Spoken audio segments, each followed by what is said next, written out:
আমার তো আজকে যেতেই ইচ্ছা করছে না এখান থেকে। বাঘের পিছনে একটা বেবিকে দেখেছি, মাত্র দেখলাম। নাম কি তোমার? ফাতেমা। কার সঙ্গে আসছো তুমি? কার সঙ্গে আসছো? মামার সাথে। মামা কোথায়? আচ্ছা আচ্ছা আচ্ছা আচ্ছা, দাঁড়াও দাঁড়াও দাঁড়াও দাঁড়াও। তোমাদের বাসা এদিকে, এখানে? আচ্ছা, একটা বেবির সাথে আমার পরিচয় হলো। দেখেন বেবিটা অনেক কিউট না? হাই বলো। কোন ক্লাস কোন ক্লাসে পড়ো তুমি? কেজিতে পড়ে। বেবিটা কেজিতে পড়ে অ্যান্ড ওর বাসা হচ্ছে সাতক্ষীরাতে। আমার বাসা কোথায় জানো? যশোর। যশোর থেকে। তোর মামা কি এখনই চলে আসবে? ও আচ্ছা, কোথায়? দোলনায় বসা? ওই যে আসছে ফোন হাতে। আচ্ছা শোনো, অপরিচিত কারোর সাথে কথা বলবো না, ঠিক আছে? আমার সাথে কথা বলছো, ইটস ওকে। কখনো অপরিচিত কারোর সাথে কি করবো না? কথা বলবো, কিছু দিলে খাবার না, ওকে? তুমি অনেক কিউট। আচ্ছা, আমি এখন আছি স্বাধীনতা মঞ্চের সামনে, জজ কোর্ট, সাতক্ষীরা। এটা হচ্ছে স্বাধীনতা মঞ্চ। এটার স্থপতিকে সেটাও দেখিয়ে আসি। জানি না আর কবে আসবো, তবে হয়তো আসতে পারি।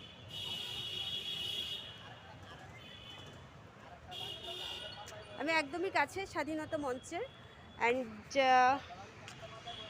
ওই সাইডটা মানকি আছে, কত সুন্দর মানকি। হ্যাঁ, ক্রোকোডাইল, এই যে ক্রোকোডাইল চলে যাচ্ছি আমি। পুরাতন বিল্ডিংগুলো দেখতে এত বেশি ভালো লাগে, মানে পুরাতন কোনো ঐতিহ্য বা পুরাতন কোনো বিল্ডিং আমরা দেখি, হ্যাঁ, তখন কিন্তু আমাদের সেই ওই যে আগের হচ্ছে যে ব্রিটিশ আমলের যে স্থাপত্য, হ্যাঁ, সেই স্থাপত্যের কথা আসলে মনে পড়ে যায়। তো পুরাতন বিল্ডিংয়ের সাথে শুধুমাত্র একটি বিল্ডিং না, অনেক ঐতিহ্য, অনেক ইতিহাস কিন্তু মিশে থাকে। তো আমি অনেকক্ষণই বিল্ডিংয়ের দিকে তাকিয়েছিলাম। ইভেন আমাদের বিএল কলেজে কিন্তু এইরকম পুরাতন বিল্ডিং আছে যেগুলো ব্রিটিশ আমলে, হ্যাঁ, ব্রিটিশদের সময়ে এগুলো নির্মাণ করা হয়েছিল। এজন্য এগুলোর কালার্সগুলি এরকম রেড হয়ে থাকে।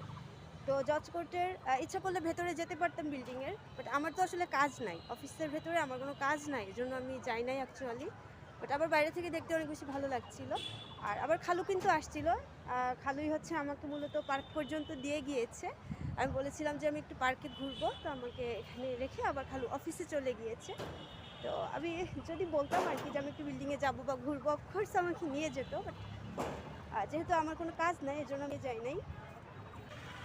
সো সাতক্ষীরা থেকে এই পর্যন্ত। এখন আমি লিভ নিব, চলে যাব। সবাই অনেক অনেক ভালো থাকবেন, সুস্থ থাকবেন। আল্লাহ হাফিজ।